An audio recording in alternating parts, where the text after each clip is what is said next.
প্রিয় বন্ধুরা, জান্নাতে কি সন্তান জন্মাবে?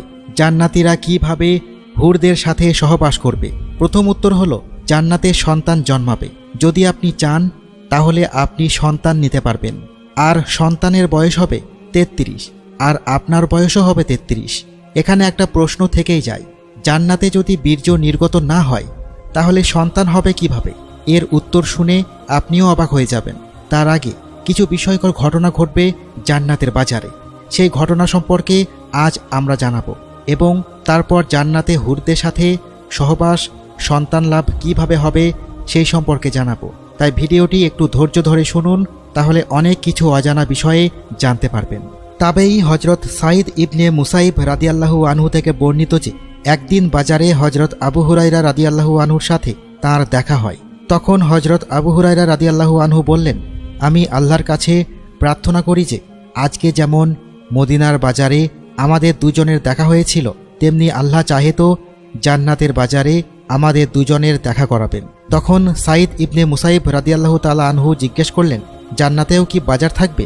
তখন আবু হুরায়রা রাদিয়াল্লাহু আনহু বললেন, হ্যাঁ, আল্লাহর রাসূল সাল্লাল্লাহু আলাইহি ওয়াসাল্লাম আমাকে বলেছেন যে যখন জান্নাতি লোকেরা জান্নাতে প্রবেশ করবে তারা তাদের আমল ও শ্রেষ্ঠত্ব অনুযায়ী জান্নাতে বসবাস করবে। যার আমল যত উন্নত হবে জান্নাতে তার মর্যাদা তত উচ্চতর হবে ও তত উন্নত বাসস্থান ও গন্তব্যে বসবাস করবেন। তারপর শুক্রবারের দিনগুলোতে তারা সকলেই সেই দিন তাদের রবের সামনে যাবে, যেদিন আল্লাহ তাআলা তাদের সামনে নিজের আরশ প্রকাশ করবেন। জান্নাতবাসীদের দেখা দেওয়ার জন্য জান্নাতের এক বাগানে তিনি উপস্থিত হবেন। এই বাগানে অনেকগুলো মিম্বার থাকবে। নূরের মিম্বার, হীরা জহরতের মিম্বার, সোনা ও রূপার মিম্বার থাকবে। অর্থাৎ জান্নাতীদের মধ্যে যার যতটুকু মর্যাদা থাকবে সেই অনুযায়ী ওই সকল মিম্বারে তারা আরোহণ করবেন। তাদের মধ্যে যে কম মর্যাদার সে কস্তুরী কর্পূরের মিম্বারের উপর বসবে, কিন্তু তারা এটা বুঝতে পারবে না যে মেম্বারে বসা লোকেরা তাদের চেয়ে উচ্চ মর্যাদার। আবু হুরায়রা রাদিয়াল্লাহু আনহু জিজ্ঞেস করলেন, হে আল্লাহর রাসূল, আমরা কি সেদিন আমাদের রবকে দেখতে পাব? তিনি বললেন, হ্যাঁ, অবশ্যই। দিনের বেলায় সূর্য এবং পূর্ণিমার রাতে চাঁদ দেখতে তোমার কি কোনো অসুবিধা হয়? জান্নাতীরা আল্লাহ তাআলাকে ঠিক সেইভাবে দেখতে পাবে। সেই সাক্ষাতে এমন কেউ থাকবে না যার সাথে আমাদের প্রভু সমস্ত পর্দা তুলে সরাসরি কথা না বলবেন। মহান আল্লাহ তাআলা উপস্থিত লোকেদের একজনকে সম্বোধন করবেন, হে অমুকের পুত্র অমুক, তোমার কি সেই দিনের কথা মনে আছে যেদিন তুমি এটা করেছিলে এবং বলেছিলে? এই প্রশ্ন শুনে সেই বান্দা তার অপরাধ স্বীকার করবে এবং তখন সেই ব্যক্তি বলবে, হে আমার প্রভু, আপনি কি সেই পাপের জন্য আমাকে ক্ষমা করে দেননি? আল্লাহ তাআলা বলবেন, নিশ্চয়, আমি তোমার সেসব গুনাহ মাফ করে দিয়েছি এবং তার ক্ষমার ফলস্বরূপ আজ তুমি এই পর্যায়ে পৌঁছেছ।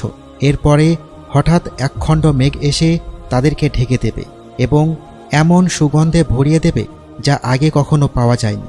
তখন আমাদের রব বলবেন যে এই দিকে, এই জিনিসের দিকে আসো যা আমি তোমার মহত্বের জন্য যা প্রস্তুত করেছি, সেদিকে আসো এবং তোমার পছন্দ এবং ইচ্ছা অনুসারে যা চাও তা গ্রহণ করো। হজরত মুহাম্মদ সাল্লাল্লাহু আলাইহি ওয়াসাল্লাম বলেন, জান্নাতের লোকেরা সেই বাজারে পৌঁছাবে যেখানে ফেরেশতারা ঘিরে রাখবে। এই বাজারে এমন কিছু থাকবে যা কোনো চোখ দেখেনি, কোনো কান শোনেনি এবং কোনো হৃদয় কল্পনাও করেনি। যদিও এই বাজারে ক্রয় বিক্রয়ের মতো কোনো ব্যবসা থাকবে না এবং সমস্ত জান্নাতীরা একে অপরের সাথে মিলিত হবে। সেই বাজারে আমাদের যা যা ইচ্ছা তা আমাদেরকে দেওয়া হবে। আবু হুরায়রা রাদিয়াল্লাহু আনহু আরও বর্ণনা করেন যে রাসূলুল্লাহ সাল্লাল্লাহু আলাইহি ওয়াসাল্লাম বলেছেন, জান্নাতের বাজারে উচ্চ মর্যাদা সম্পন্ন ব্যক্তিরা অপেক্ষাকৃত নিম্নমানের ব্যক্তির সাথে সাক্ষাৎ করবে, কিন্তু জান্নাতীরা বুঝতে পারবে না যে কে বেশি মর্যাদা সম্পন্ন আর কে কম। কেউ কাউকে তুচ্ছ ও অপমানিত বলে মনে করবে না। এটা এই জন্য হবে যে জান্নাতীদের মধ্যে কারো অন্তরে অহংকার থাকবে না। তখন নবী করিম সাল্লাল্লাহু আলাইহি ওয়াসাল্লাম বললেন, এরপর আমরা সবাই দ্রুত আমাদের প্রাসাদ ও বাড়িতে ফিরে যাব এবং সেখানে আমাদের স্ত্রীরা আমাদের সাথে দেখা করবেন, মারহাবা এবং খোশামদেদ বলে আমাদেরকে স্বাগত জানাবেন। প্রত্যেক স্ত্রী তার স্বামীকে বলবে, আপনি আমাদের ছেড়ে যাওয়ার সময় যে সৌন্দর্য ছিল, এই সময় আপনার সৌন্দর্য তার চেয়েও বেড়ে গেছে। তখন আমরা আমাদের স্ত্রীদেরকে বলবো, আজকে আমরা আমাদের রবের সাথে সাক্ষাৎ করার সৌভাগ্য অর্জন করেছি। ইসলামিক কিতাবসমূহে উল্লেখ আছে যে একজন নেককার মহিলা যদি সে বিবাহিত হয় তবে জান্নাতে সে তার নিজের স্বামীর সাথেই থাকবে এবং তার স্বামীর সাথে থাকা হুরদের নেতা হবেন এবং আল্লাহ এই মহিলাকে তাদের সকলের মধ্যে সবচেয়ে সুন্দর করে দেবেন। তারা একে অপরকে প্রচণ্ড ভালোবাসবে। আল্লাহ তাআলা তার মুমিন বান্দাদের জন্য জান্নাতে অগণিত পুরস্কার রেখেছেন, যার মধ্যে প্রদত্ত সকল নিয়ামতের মধ্যে একটি করে নিয়ামত হিসেবে হুরদের দেওয়া হয়েছে।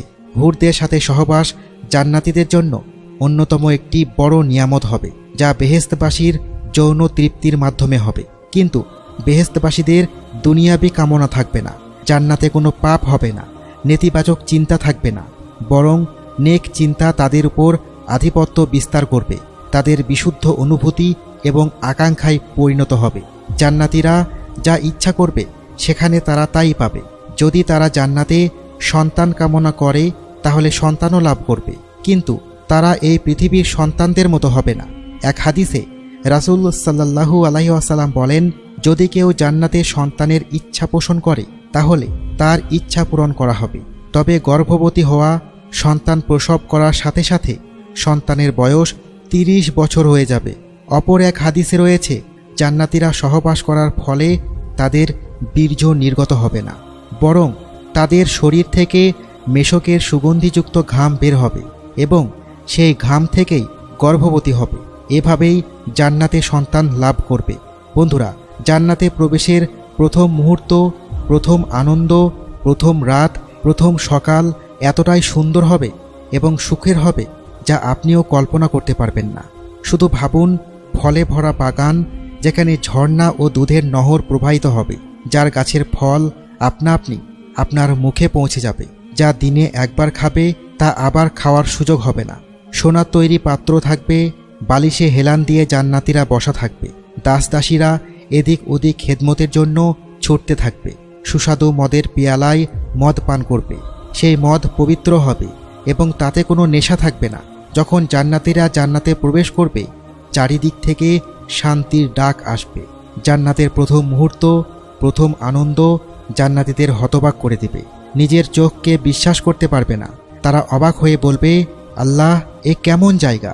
এত সুন্দরও কি ধরনী হতে পারে? একবার ভাবুন, রক্তের সম্পর্ক আত্মীয়রা অর্থাৎ বাবা মা, ভাই বোন, স্ত্রী সন্তান, যাকে এক ঝলক দেখার জন্য দুনিয়াতে 100 বছর অপেক্ষা করেছিলেন, হঠাৎ তারা একদিন আপনার সামনে আবির্ভূত হলো। তখন আপনার খুশির সীমা থাকবে না।